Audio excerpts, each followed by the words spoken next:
The Nameless City. When I drew nigh the Nameless City, I knew it was accursed. I was traveling in a parched and terrible valley under the moon, and afar I saw it protruding uncannily above the sands as parts of a corpse may protrude from an ill-made grave. Fear spoke from the age-worn stones of this hoary survivor of the deluge, this great-grandmother of the eldest pyramid. And a viewless aura repelled me, and bade me retreat from antique and sinister secrets that no man should see, and no man else had ever dared to see. Remote in the desert of Araby lies the Nameless City, crumbling and inarticulate. Its low walls nearly hidden by the sands of uncounted ages. It must have been thus before the first stones of Memphis were laid, and while the bricks of Babylon were yet unbaked. There is no legend so old as to give it a name, or to recall that it was ever alive. But it is told of in whispers around campfires, and muttered about by grandams in the tents of sheikhs, so that all the tribes shun it without wholly knowing why. It was of this place that Abdul al-Hazard the mad poet dreamed on the night before he sang his unexplainable couplet. That is not dead which can eternal lie, and with strange aeons even death may die. Nay. I should have known that the Arabs had good reason for shunning the Nameless City, the city told of in strange tales but seen by no living man, yet I defied them, and went into the untrodden waste with my camel. I alone have seen it, and that is why no other face bears such hideous lines of fear as mine. Why no other man shivers so horribly when the night wind rattles the windows. When I came upon it in the ghastly stillness of unending sleep, it looked at me, chilly from the rays of a cold moon amidst the desert's heat. And as I returned its look, I forgot my triumph at finding it, and stopped still with my camel to wait for the dawn. For hours I waited, till the east grew gray, and the stars faded, and the gray turned to roseal light, edged with gold. I heard a moaning and saw a storm of sand stirring among the antique stones, though the sky was clear and the vast reaches of the desert still. Then suddenly above the desert's far rim came the blazing edge of the sun, seen through the tiny sandstorm, which was passing away, and in my fevered state, I fancied that from some remote depth, there came a crash of musical metal, to hail the fiery disk as Memnon hails, if from the banks of the Nile. My ears rang and my imagination seethed as I led my camel slowly across the sand to that unvocal stone place. That place too old for Egypt and Meroe to remember. That place which I alone of living men had seen. In and out amongst the shapeless foundations of houses and palaces, I wandered, finding never a carving or inscription to tell of those men, if men they were, who built the city and dwelt therein so long ago. The antiquity of the spot was unwholesome, and I longed to encounter some sign or device to prove that the city was indeed fashioned by mankind. There were certain proportions and dimensions in the ruins which I did not like. I had with me many tools, and dug much within the walls of the obliterated edifices. But progress was slow, and nothing significant was revealed. When night and the moon returned, I felt a chill wind which brought new fear, so that I did not dare to remain in the city. And as I went outside the antique walls to sleep, a small sighing sandstorm gathered behind me, blowing over the grey stones though the moon was bright and most of the desert still. I awaked just at dawn from a pageant of horrible dreams, my ears ringing as from some metallic peal. I saw the sun peering redly through the last gusts of a little sandstorm that hovered over the Nameless City, and marked the quietness of the rest of the landscape. Once more I ventured within those brooding ruins that swelled beneath the sand like an ogre under a coverlet, and again dug vainly for relics of the forgotten race. At noon I rested, and in the afternoon I spent much time tracing the walls, and the bygone streets, and the outlines of the nearly vanished buildings. I saw that the city had been mighty indeed, and wondered at the sources of its greatness. To myself I pictured all the splendors of an age so distant that Chaldea could not recall it, and thought of Sarnath the Doomed, that stood in the land of Nar, when mankind was young, and of Eb, that was carven of grey stone before mankind existed. All at once I came upon a place where the bedrock rose stark through the sand and formed a low cliff. And here I saw with joy what seemed to promise further traces of the antediluvian people. Hewn rudely on the face of the cliff were the unmistakable facades of several small, squat rock houses or temples, whose interiors might preserve many secrets of ages too remote for calculation, though sandstorms had long since effaced any carvings which may have been outside. Very low and sand-choked were all of the dark apertures near me, but I cleared one with my spade and crawled through it, carrying a torch to reveal whatever mysteries it might hold. When I was inside I saw that the cavern was indeed a temple, and beheld plain signs of the race that had lived and worshipped before the desert was a desert. Primitive altars, pillars and niches, all curiously low, were not absent. And though I saw no sculptures nor frescoes, there were many singular stones clearly shaped into symbols by artificial means. The lowness of the chiseled chamber was very strange, for I could hardly more than kneel upright. But the area was so great that my torch showed only part at a time. I shuddered oddly in some of the far corners, for certain altars and stones suggested forgotten rites of terrible, revolting and inexplicable nature, and made me wonder what manner of men could have made and frequented such a temple. When I had seen all that the place contained, I crawled out again, avid to find what the other temples might yield. Night had now approached, yet the tangible things I had seen made curiosity stronger than fear, so that I did not flee from the long moon-cast shadows that had daunted me when first I saw the Nameless City. In the twilight I cleared another aperture and with a new torch crawled into it, finding more vague stones and symbols, though nothing more definite than the other temple had contained. The room was just as low but much less broad, ending in a very narrow passage crowded with obscure and cryptical shrines. About these shrines I was prying when the noise of a wind and of my camel outside broke through the stillness, and drew me forth to see what could have frightened the beast. The moon was gleaming vividly over the primeval ruins, lighting a dense cloud of sand that seemed blown by a strong but decreasing wind from some point along the cliff ahead of me. I knew it was this chilly sandy wind which had disturbed the camel, and was about to lead him to a place of better shelter, when I chanced to glance up and saw that there was no wind atop the cliff. This astonished me and made me fearful again, but I immediately recalled the sudden local winds I had seen and heard before at sunrise and sunset, and judged it was a normal thing. I decided that it came from some rock fissure leading to a cave, and watched the troubled sand to trace it to its source. Soon perceiving that it came from the black orifice of a temple, a long distance south of me, almost out of sight. Against the choking sand cloud I plodded toward this temple, which as I neared it loomed larger than the rest, and shewed a doorway far less clogged with caked sand. I would have entered had not the terrific force of the icy wind almost quenched my torch.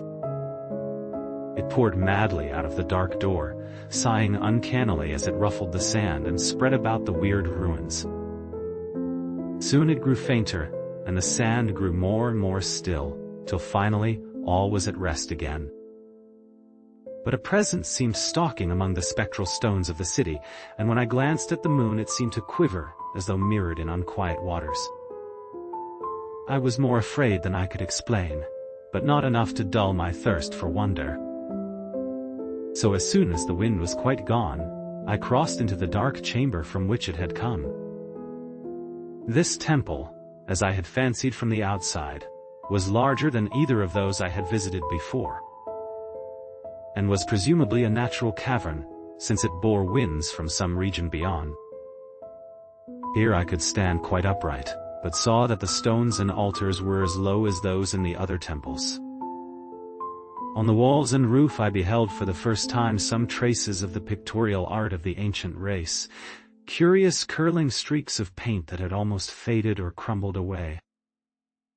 And on two of the altars I saw with rising excitement a maze of well-fashioned curvilinear carvings. As I held my torch aloft, it seemed to me that the shape of the roof was too regular to be natural, and I wondered what the prehistoric cutters of stone had first worked upon. Their engineering skill must have been vast. Then a brighter flare of the fantastic flame showed me that for which I had been seeking, the opening to those remoter abysses whence the sudden wind had blown. And I grew faint when I saw that it was a small and plainly artificial door chiseled in the solid rock. I thrust my torch within, beholding a black tunnel with the roof arching low over a rough flight of very small, numerous and steeply descending steps. I shall always see those steps in my dreams, for I came to learn what they meant. At the time I hardly knew whether to call them steps or mere footholds in a precipitous descent. My mind was whirling with mad thoughts, and the words and warnings of Arab prophets seemed to float across the desert from the lands that men know to the nameless city that men dare not know. Yet, I hesitated only a moment before advancing through the portal and commencing to climb cautiously down the steep passage, feet first, as though on a ladder.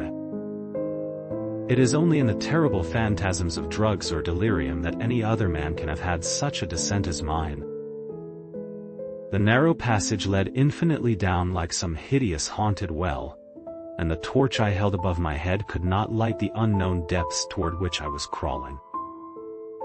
I lost track of the hours and forgot to consult my watch, though I was frightened when I thought of the distance I must be traversing. There were changes of direction and of steepness, and once I came to a long, low, level passage where I had to wriggle feet first along the rocky floor. Holding my torch at arm's length beyond my head, the place was not high enough for kneeling. After that were more of the steep steps, and I was still scrambling down interminably when my failing torch died out. I do not think I noticed it at the time, for when I did notice it I was still holding it high above me as if it were ablaze. I was quite unbalanced with that instinct for the strange and the unknown which has made me a wanderer upon earth, and a haunter of far, ancient and forbidden places. In the darkness there flashed before my mind fragments of my cherished treasury of demoniac lore.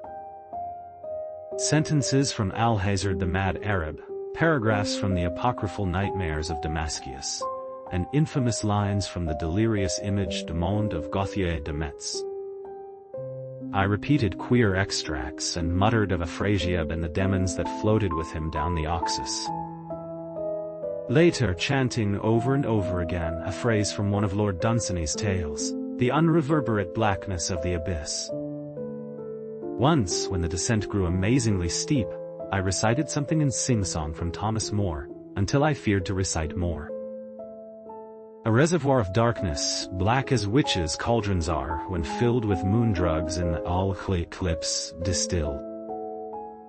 Leaning to look if foot might pass down through that chasm, I saw, beneath, as far as vision could explore, the jetty sides as smooth as glass, looking as if, just varnished o'er with that dark pitch, the sea of death throws out upon its slimy shore. No. Time had quite ceased to exist when my feet again felt a level floor, and I found myself in a place slightly higher than the rooms in the two smaller temples now so incalculably far above my head. I could not quite stand but could kneel upright, and in the dark I shuffled and crept hither and thither at random. I soon knew that I was in a narrow passage whose walls were lined with cases of wood having glass fronts. As in that Paleozoic and abysmal place, I felt of such things as polished wood and glass. I shuddered at the possible implications. The cases were apparently ranged along each side of the passage at regular intervals, and were oblong and horizontal, hideously like coffins in shape and size.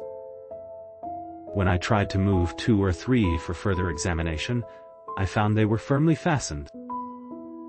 I saw that the passage was a long one, so floundered ahead rapidly in a creeping run that would have seemed horrible had any eye watched me in the blackness. Crossing from side to side, occasionally to feel of my surroundings, and be sure the walls and rows of cases still stretched on.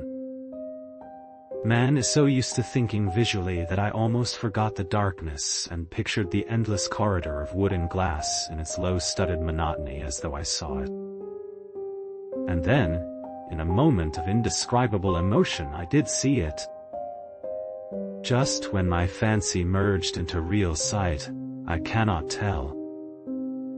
But there came a gradual glow ahead, and all at once I knew that I saw the dim outlines of the corridor and the cases, revealed by some unknown subterranean phosphorescence. For a little while all was exactly as I had imagined it, since the glow was very faint. But as I mechanically kept on stumbling ahead into the stronger light, I realized that my fancy had been but feeble. This hall was no relic of crudity like the temples in the city above, but a monument of the most magnificent and exotic art.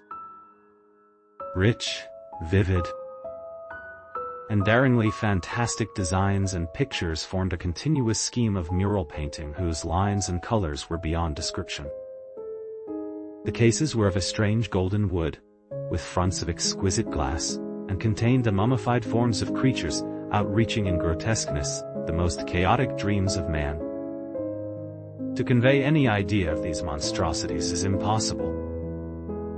They were of the reptile kind, with body lines suggesting sometimes the crocodile, sometimes the seal, but more often nothing of which either the naturalist or the paleontologist ever heard. In size they approximated a small man, and their 4 legs bore delicate and evidently flexible feet curiously like human hands and fingers. But strangest of all were their heads, which presented a contour violating all known biological principles. To nothing can such things be well compared. In one flash I thought of comparisons as varied as the cat, the bulldog, the mythic satyr, and the human being.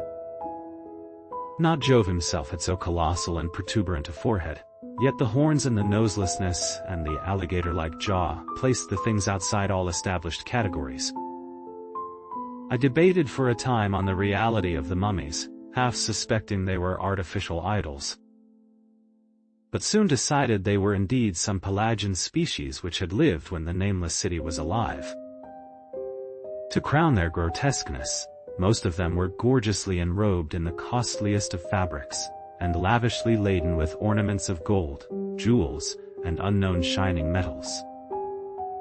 The importance of these crawling creatures must have been vast, for they held first place among the wild designs on the frescoed walls and ceiling.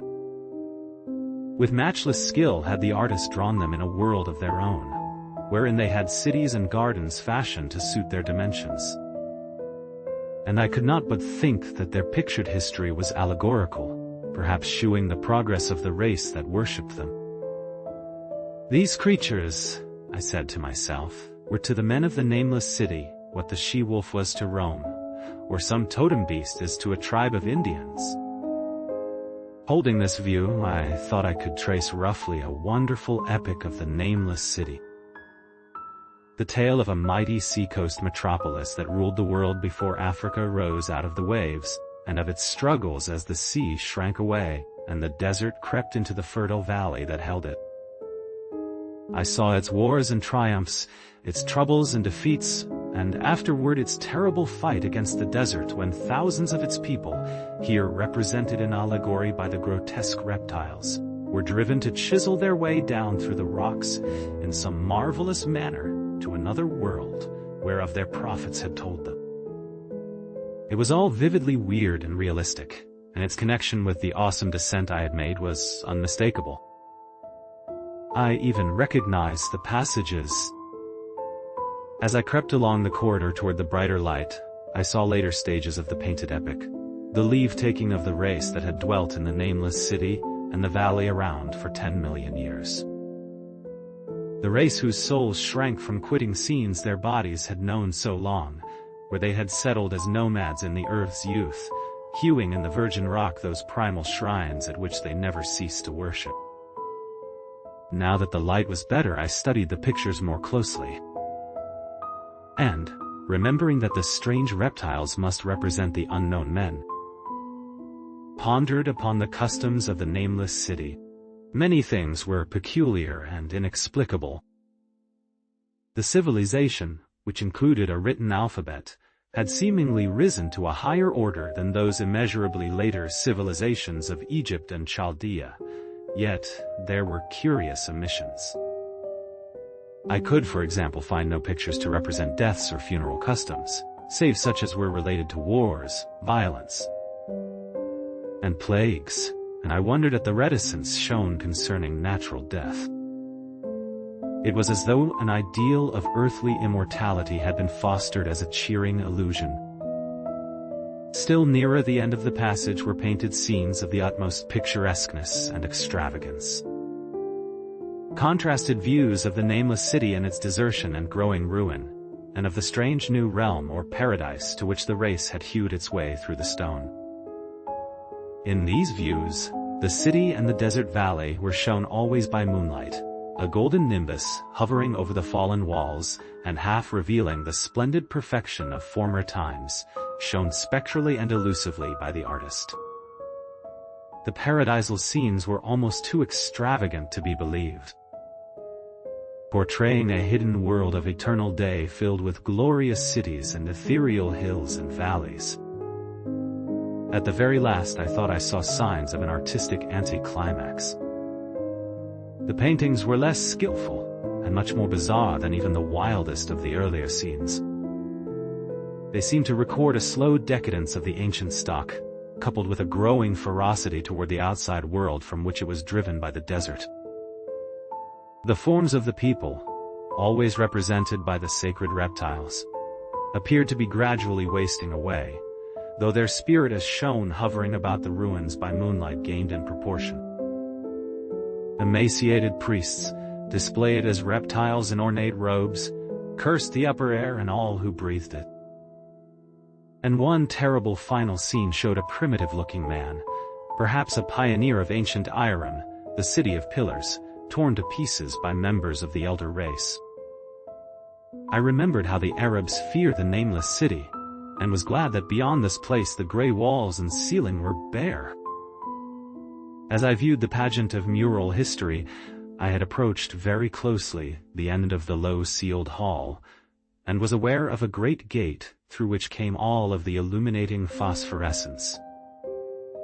Creeping up to it, I cried aloud in transcendent amazement at what lay beyond. For instead of other and brighter chambers, there was only an illimitable void of uniform radiance, such as one might fancy when gazing down from the peak of Mount Everest upon a sea of sunlit mist. Behind me was a passage so cramped that I could not stand upright in it. Before me was an infinity of subterranean effulgence. Reaching down from the passage into the abyss was the head of a steep flight of steps, small numerous steps like those of the black passages I had traversed, but after a few feet, the glowing vapors concealed everything. Swung back open, against the left-hand wall of the passage, was a massive door of brass, incredibly thick and decorated with fantastic bas-reliefs, which could, if closed shut, the whole inner world of light away from the vaults and passages of rock. I looked at the steps, and for the nonce dared not try them. I touched the open brass door, and could not move it. Then I sank prone to the stone floor, my mind aflame with prodigious reflections, which not even a death-like exhaustion could banish. As I lay still with closed eyes, free to ponder, many things I had lightly noted in the frescoes came back to me with new and terrible significance. Scenes representing the Nameless City in its heyday, the vegetation of the valley around it, and the distant lands with which its merchants traded. The allegory of the crawling creatures puzzled me by its universal prominence, and I wondered that it should be so closely followed in a pictured history of such importance. In the frescoes, the Nameless City had been shown in proportions fitted to the reptiles. I wondered what its real proportions and magnificence had been, and reflected a moment on certain oddities I had noticed in the ruins. I thought curiously of the lowness of the primal temples and of the underground corridor, which were doubtless hewn thus out of deference to the reptile deities there honored, though it perforce reduced the worshippers to crawling. Perhaps the very rites had involved a crawling in imitation of the creatures. No religious theory, however, could easily explain why the level passage in that awesome descent should be as low as the temples, or lower, since one could not even kneel in it. As I thought of the crawling creatures, whose hideous mummified forms were so close to me, I felt a new throb of fear. Mental associations are curious, and I shrank from the idea that except for the poor primitive man torn to pieces in the last painting, mine was the only human form amidst the many relics and symbols of primordial life. But as always in my strange and roving existence, wonder soon drove out fear. For the luminous abyss and what it might contain presented a problem worthy of the greatest explorer. That a weird world of mystery lay far down that flight of peculiarly small steps I could not doubt, and I hoped to find there those human memorials which the painted corridor had failed to give. The frescoes had pictured unbelievable cities, hills, and valleys in this lower realm, and my fancy dwelt on the rich and colossal ruins that awaited me. My fears indeed concerned the past rather than the future. Not even the physical horror of my position in that cramped corridor of dead reptiles and antediluvian frescoes, miles below the world I knew and faced by another world of eerie light and mist, could match the lethal dread I felt at the abysmal antiquity of the scene and its soul. An ancientness so vast that measurement is feeble, seemed to leer down from the primal stones and rock-hewn temples in the Nameless City. While the very latest of the astounding maps in the frescoes showed oceans and continents that man has forgotten, with only here and there some vaguely familiar outline of what could have happened in the geological eons since the paintings ceased and the death-hating race resentfully succumbed to decay, no man might say. Life had once teemed in these caverns, and in the luminous realm beyond. Now I was alone with vivid relics, and I trembled to think of the countless ages through which these relics had kept a silent and deserted vigil. Suddenly there came another burst of that acute fear which had intermittently seized me ever since I first saw the terrible valley and the Nameless City under a cold moon. And despite my exhaustion, I found myself starting frantically to a sitting posture and gazing back along the black corridor toward the tunnels that rose to the outer world. My sensations were much like those which had made me shun the Nameless City at night, and were as inexplicable as they were poignant. In another moment, however, I received a still greater shock in the form of a definite sound, the first which had broken the utter silence of these tomb-like depths. It was a deep, low moaning, as of a distant throng of condemned spirits, and came from the direction in which I was staring. Its volume rapidly grew, till soon it reverberated frightfully through the low passage, and at the same time I became conscious of an increasing draught of cold air, likewise flowing from the tunnels in the city above. The touch of this air seemed to restore my balance, for I instantly recalled the sudden gusts which had risen around the mouth of the abyss each sunset and sunrise, one of which had indeed served to reveal the hidden tunnels to me. I looked at my watch and saw that sunrise was near, so braced myself to resist the gale which was sweeping down to its cavern home, as it had swept forth at evening. My fear again waned low, since a natural phenomenon tends to dispel broodings over the unknown. More and more madly poured the shrieking, moaning night wind into that gulf of the inner earth. I dropped prone again, and clutched vainly at the floor for fear of being swept bodily through the open gate into the phosphorescent abyss. Such fury I had not expected, and as I grew aware of an actual slipping of my form toward the abyss, I was beset by 1,000 new terrors of apprehension and imagination. The malignancy of the blast awakened incredible fancies. Once more I compared myself shudderingly to the only other human image in that frightful corridor, the man who was torn to pieces by the nameless race. For in the fiendish clawing of the swirling currents, there seemed to abide a vindictive rage, all the stronger because it was largely impotent. I think I screamed frantically near the last. I was almost mad. But if I did so, my cries were lost in the hell-born babel of the howling wind wraiths. I tried to crawl against the murderous invisible torrent, but I could not even hold my own as I was pushed slowly and inexorably toward the unknown world. Finally, reason must have wholly snapped, for I fell to babbling over and over that unexplainable couplet of the mad Arab Alhazard, who dreamed of the nameless city. That is not dead which can eternal lie, and with strange aeons even death may die. Me.